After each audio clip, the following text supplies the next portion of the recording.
మార్కెట్ని ప్రభావితం చేసే అంశాలు అనేది మనం చర్చించుకుందాం.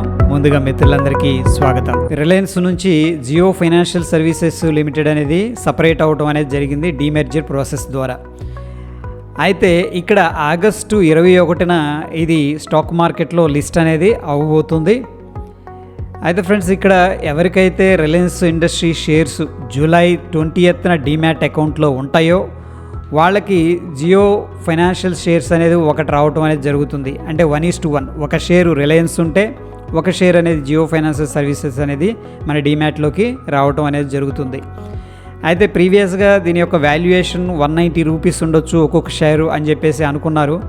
బట్ ప్రస్తుతం ఏంటంటే దాని వాల్యూ ఇంకా పెరిగింది. వాల్యుయేషన్స్ ప్రకారం 262 రూపీస్ దాకా వెళ్ళటం జరిగింది. సో ప్రస్తుతం ఓవరాల్గా కంపెనీ మార్కెట్ క్యాపిటలైజేషన్ చూసుకుంటే అతిపెద్ద ఎన్బిఎఫ్సి అని చెప్పొచ్చు. ఎన్బిఎఫ్సి అంటే నాన్ బ్యాంకింగ్ ఫైనాన్షియల్ కార్పొరేషన్. ఇక్కడ చూసుకున్నట్టయితే దగ్గర 1,66,000 కోట్ల మార్కెట్ క్యాపిటల్తో ఇప్పుడు ఎన్బిఎఫ్సి లిస్టింగ్ అవ్వబోతుంది. డెఫినెట్గా వెరీ బిగ్గెస్ట్ ఎన్బిఎఫ్సిగా అవతరించనుంది. రాకేష్ జుంజునవాలా గారి రేర్ ఎంటర్ప్రైజెస్ సపోర్ట్ చేస్తున్న కంకర్డ్ బయోటెక్ ఈరోజు స్టాక్ మార్కెట్లో లిస్ట్ అవ్వడం అనేది జరిగింది. ఇంతకుముందు ఐపీఓకు రావడం జరిగింది. చక్కగా ఐపీఓ నుంచి మంచి రెస్పాన్స్ రావడం జరిగింది. ఎనీహౌ మనం చూసుకున్నట్టయితే ఓవరాల్గా 741 అనేది నిర్ణయించడం జరిగింది దీని ఐపీఓ ప్రైస్. బట్ మార్కెట్లో లిస్టింగ్ ప్రైస్ మనం చూసుకున్నట్టయితే 900 దగ్గర లిస్ట్ అయింది. ఓవరాల్గా 21% అనేది ఈ యొక్క ప్రీమియం అనేది ఎక్కువగా ట్రేడ్ అవుతుంది ఫ్రెండ్స్. సో ప్రస్తుతం ఈ యొక్క బిజినెస్ 70 కంట్రీల పైన విస్తరించి ఉంది. ఫ్యూచర్లో ఏంటంటే ఈ యొక్క ఏపీఐ బిజినెస్ ఇంకా ఎక్స్పాండ్ అవుతుందని చెప్పేసి మార్కెట్ వర్గాలు అయితే అంచనా వేస్తున్నాయి. ఐపీఓ స్పేస్లో బోండడా ఇంజనీరింగ్ లిమిటెడ్ అనేది ఐపీఓకు రావడం జరిగింది. ఇది ఈరోజే ఓపెన్ అయింది 18వ తారీఖు. క్లోజింగ్ డేట్ వచ్చేసరికి 22వ తారీఖు లోపు మనం ఏంటంటే దీనికి అప్లై అనేది చేసుకోవచ్చు. అయితే ప్రస్తుతానికి 1.17 టైమ్స్ సబ్స్క్రిప్షన్ అనేది జరిగింది. అంటే 100% పైన సబ్స్క్రిప్షన్ జరిగింది. అదేవిధంగా ఇక్కడ మనకు కనిపిస్తున్న డేట్స్ అనేది కూడా ఇక్కడ చూసుకోవచ్చు ఫ్రెండ్స్. దీంట్లో మినిమం ఇన్వెస్ట్మెంట్ ఏంటంటే 1,20,000 రూపాయలు అనేది అవసరం అవుతుంది. లాట్ సైజు 1600 ఉంది. దీని యొక్క నిర్ణయించబడిన ప్రైస్ చూస్తే 75 రూపాయలు ఉంది. ప్రస్తుతం ఏంటంటే ఇది 427 మిలియన్ రూపీస్ అనేది దీని ఇష్యూ సైజ్ అని చెప్పేసి చెప్పుకోవచ్చు. అయితే ప్రస్తుతం ఏంటంటే సబ్స్క్రిప్షన్ అనేది చూసుకున్నట్టే స్ట్రాంగ్గానే కనిపిస్తున్నట్టు మనకి ఇక్కడ తెలుస్తూ ఉంది. మరొక ఐపీఓ షూరా డిజైన్స్ లిమిటెడ్. వీళ్ళు 17వ తారీఖు ఆల్రెడీ ఓపెనింగ్ సబ్స్క్రిప్షన్కి ఓపెన్ చేశారు. 21న క్లోజ్ అవుతుంది. స్ట్రాంగ్ డిమాండ్ ఉన్నట్టు కనిపిస్తుంది. ఎందుకంటే ఇది second day already 6.7 times subscription అనేది జరిగింది. అంటే మోర్ దాన్ 600% సబ్స్క్రిప్షన్ అనేది జరిగింది. దీంట్లో ఇన్వెస్ట్ చేయాలంటే మినిమం 1,44,000 అనేది అవసరం అవుతుంది. దీని యొక్క lot size 3,000 quantity. Issue price వచ్చేసరికి 48 రూపాయలు. వీళ్ళు 2 కోట్ల కోసం మార్కెట్లోకి ఈ యొక్క ఐపీఓ తీసుకురావడం అనేది జరిగింది. అయితే ఇక్కడ దీనికి సంబంధించిన డేట్స్ వగైరా ఉన్నాయి, ఒకసారి చెక్ చేయండి ఫ్రెండ్స్. మరొక ఐపీఓ చూసుకుంటే పిరమిడ్ టెక్నోప్లాస్ట్ లిమిటెడ్. ఇది ఈరోజు ఓపెన్ అయింది 18వ తారీఖు. 22వ తారీఖు క్లోజ్ అయిపోతుంది. ప్రస్తుతం ఏంటంటే 100% సబ్స్క్రిప్షన్ అయితే జరగలేదు, ఎందుకంటే ఈరోజు ఓపెన్ అయింది. బట్ అంత స్ట్రాంగ్ డిమాండ్ అయితే కనిపించట్లేదు. ఎనీహౌ దీంట్లో ఇన్వెస్ట్ చేయాలంటే మినిమం అమౌంట్ అనేది 15,000 రూపాయలు అనేది అవసరం అవుతుంది. Lot size 90. దీని ప్రైస్ రేంజ్ వచ్చేసరికి 151 నుంచి 166 దాకా ఉంటుంది ఫ్రెండ్స్. దీంట్లో 1,392 మిలియన్ రూపీస్ కోసం ఏంటంటే వీళ్ళు ఈ యొక్క ఐపీఓ అనేది తీసుకురావడం జరిగింది.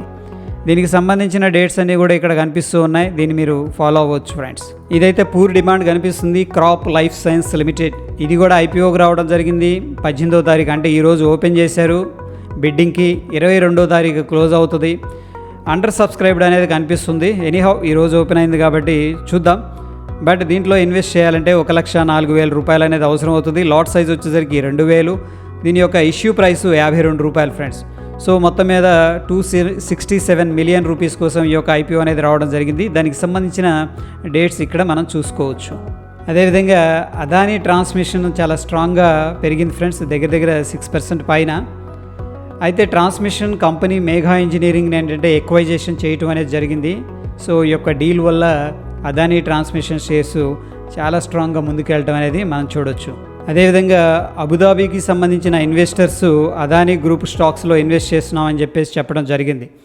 ముఖ్యంగా గ్రూప్ ఆఫ్ స్టాక్స్ వచ్చేసరికి Adani green energy, Adani energy solutions and Adani power.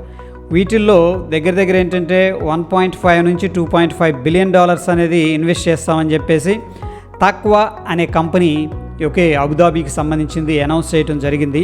So ప్రస్తుతం ఏంటంటే ఆ యొక్క స్టాక్స్లో దగ్గర దగ్గర 12% దాకా మూమెంట్ అనేది కనిపించింది. పిఆర్ శేషాద్రి గారిని సౌత్ ఇండియా బ్యాంకు ఎండి సిఇఓగా నిర్ణయిస్తూ ఆర్బీఐ ఉత్తర్వులు జారీ చేయడం జరిగింది.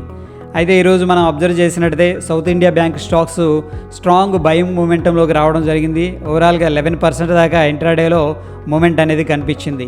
అదేవిధంగా రానున్న రోజులు ఏంటంటే ట్రాక్టర్ ఏదైతే కంపెనీలు తయారు చేస్తున్నాయో వాటిలో కొంత ప్రెషర్ అనేది ఉండిద్దని చెప్పేసి చెప్తున్నారు.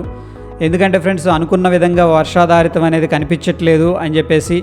సో డెఫినెట్గా ఫ్యూచర్లో ఏవైతే కంపెనీస్ ఉన్నాయో ట్రాక్టర్ మ్యానుఫ్యాక్చరింగ్ కంపెనీస్ వాటిల్లో కొంత ప్రెషర్ అనేది ఉంటుంది. వాటి యొక్క ప్రాఫిట్స్ అవి తగ్గే అవకాశం ఉంది, సేల్స్ తగ్గే అవకాశం ఉందని చెప్పేసి నిపుణులు అంచనా వేస్తున్నారు. నిన్నటి రోజున మనం చూసుకున్నట్టయితే బాటా ఇండియా షేర్స్ అనేది 7% దాకా పెరిగింది. ఎప్పుడైతే బాటా ఇండియా వాళ్ళు వీళ్ళతో టైఅప్ అవుతున్నారు, అడిడాస్ అది వెల్ నోన్ బ్రాండ్, వాళ్ళతో టైఅప్ అవుతున్నారు అని చెప్పేసి ఎప్పుడైతే చెప్పడం జరిగిందో సో ఆ యొక్క స్టాక్ అనేది 7% దాకా పెరిగింది. అయితే ఫ్రెండ్స్ ఇక్కడ ఎటువంటి కంపెనీ కూడా ఇద్దరు కూడా అఫీషియల్గా ఎటువంటి అనౌన్స్మెంట్ చేయలేదు. ఒక రకంగా ఏంటంటే కైండ్ ఆఫ్ రూమర్స్ అని చెప్పేసి చెప్పుకోవచ్చు. సో ఈరోజు ఏంటంటే ఈ యొక్క స్టాక్ అనేది 1% దాకా పడిపోవడం అనేది జరిగింది. అయితే బాటా ఇండియా డిఫరెంట్ కంపెనీస్తో ఆల్రెడీ టైఅప్ అయింది. మేబీ ఇన్ ఫ్యూచర్ జరగవచ్చు. ప్రస్తుతం అయితే ఇరువురు కూడాను మేమైతే ఎటువంటి డెసిషన్ అనేది తీసుకోలేదు ఈ పార్ట్నర్కి సంబంధించింది అని ఒక క్లారిటీ ఇవ్వడం అనేది జరిగింది. సో ఇవి ఫ్రెండ్స్ మార్కెట్కి సంబంధించిన అప్డేట్స్. హోప్ వీడియో హెల్ప్ అయిందని చెప్పేసి అనుకుంటున్నాను. వీడియో నచ్చితే లైక్ చేయండి, షేర్ చేయండి. మరొక ఎపిసోడ్లో మళ్ళీ కలుసుకుందాం. Stay tune friends. ధన్యవాదాలు.